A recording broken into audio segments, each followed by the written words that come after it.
The sound of furniture scraping violently across the tiled floor echoed through the quiet street as two eviction officers shoved an old wooden chair out of the house, letting it crash onto the pavement. An elderly black woman stumbled slightly as she tried to steady herself, her husband standing in front of her with shaking hands but a calm, unreadable face. Neighbors gathered instantly, phones already raised, recording every second. The property developer stood at the gate smiling like he had already won.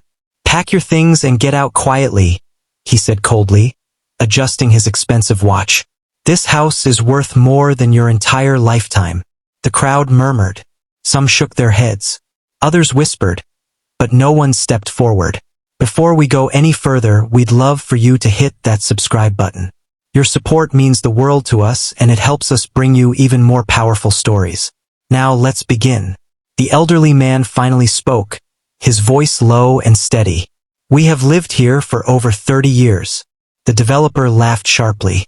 "And now you've overstayed. Times change." One of the officers dragged a suitcase out and dropped it deliberately into a puddle. Laughter broke out from a small group of onlookers. The humiliation was slow, public, and intentional. The woman's eyes filled with tears, but she didn't cry out. She just held her husband's arm tighter. The developer leaned closer, lowering his voice so only they could hear. "I gave you a warning. Don't make this harder than it has to be." The old man nodded slightly, as if accepting something far deeper than eviction. Then he quietly turned his head toward his wife. "It's time," he said.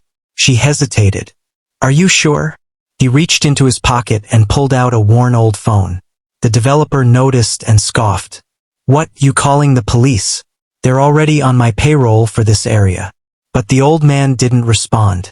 He simply dialed a number. The developer rolled his eyes dramatically. Let him waste his time. The phone rang once, twice, then it connected. The old man spoke softly. "It's happening." That was all he said. The developer laughed again. "Pathetic. Who exactly are you calling?" "Your landlord association." But something shifted in the old man's expression. Calm certainty, like a door had just been opened somewhere far away. Minutes passed. Then faintly, a sound. At first, it was barely noticeable. A low vibration in the distance, like engines moving in formation.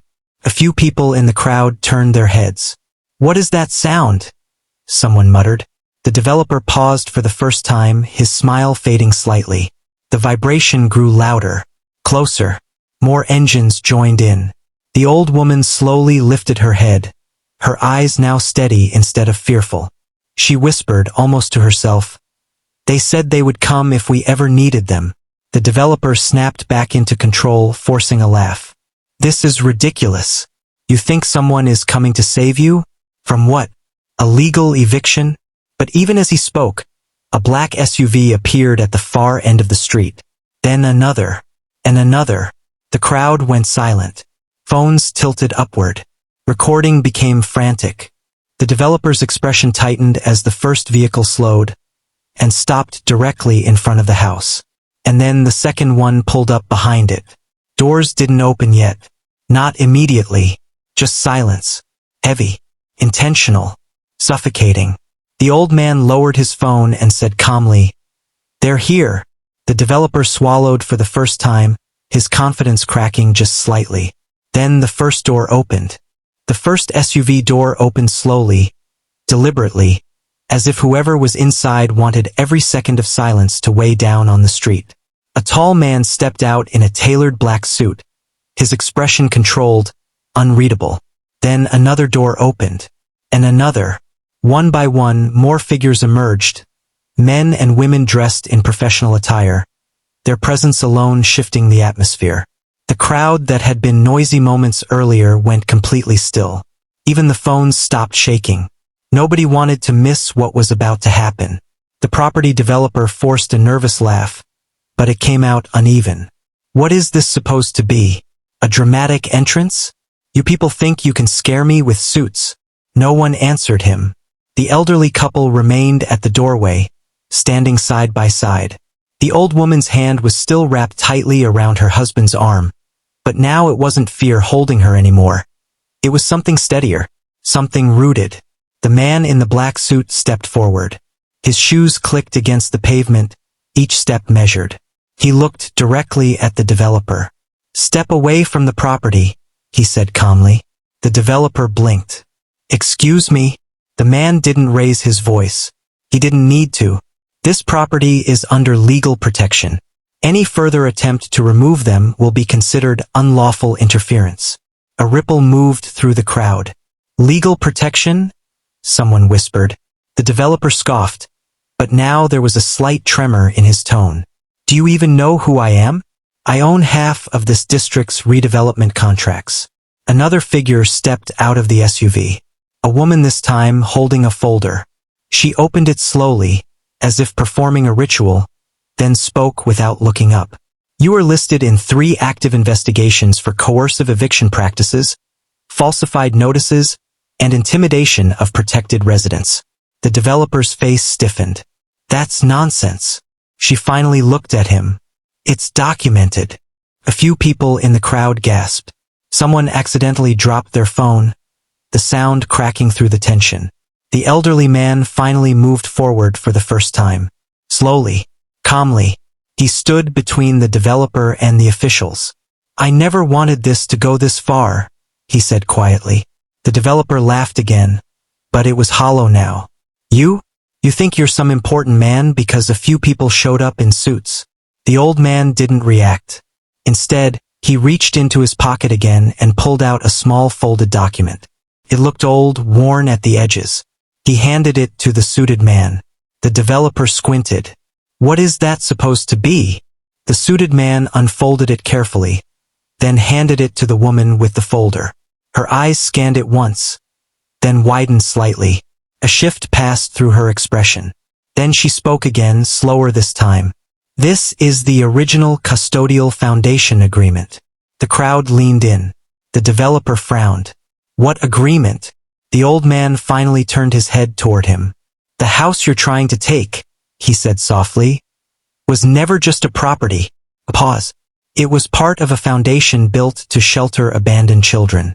Children no one else wanted." The street fell into a deeper silence.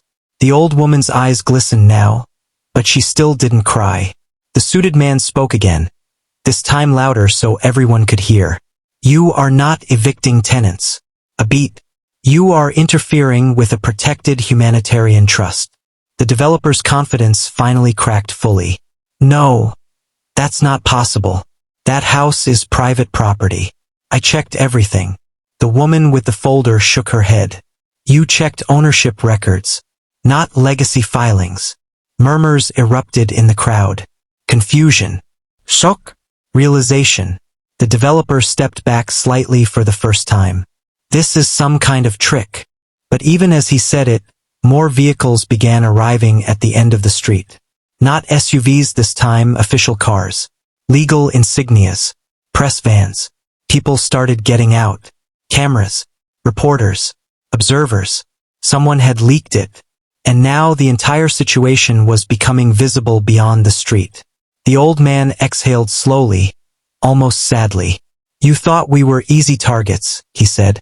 His voice sharpened just slightly. "But you didn't ask who raised the children you ignored."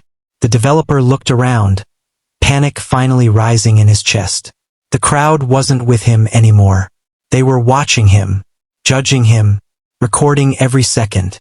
A reporter shouted from the edge of the street, "Sir, are you aware this eviction is now under federal review?" Another voice, "Is it true you attempted to remove protected residents?" The developer opened his mouth, but no words came out. The old woman finally spoke, her voice soft but piercing in its calmness.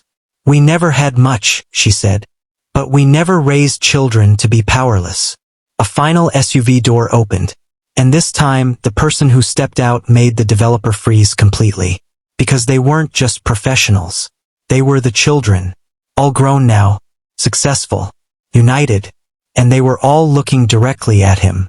The realization hit the developer like a collapse. The street that once felt like control was no longer his, and for the first time he took a full step back. Real fear now written across his face. As one of the adopted children spoke, You should have checked who lived here before you came.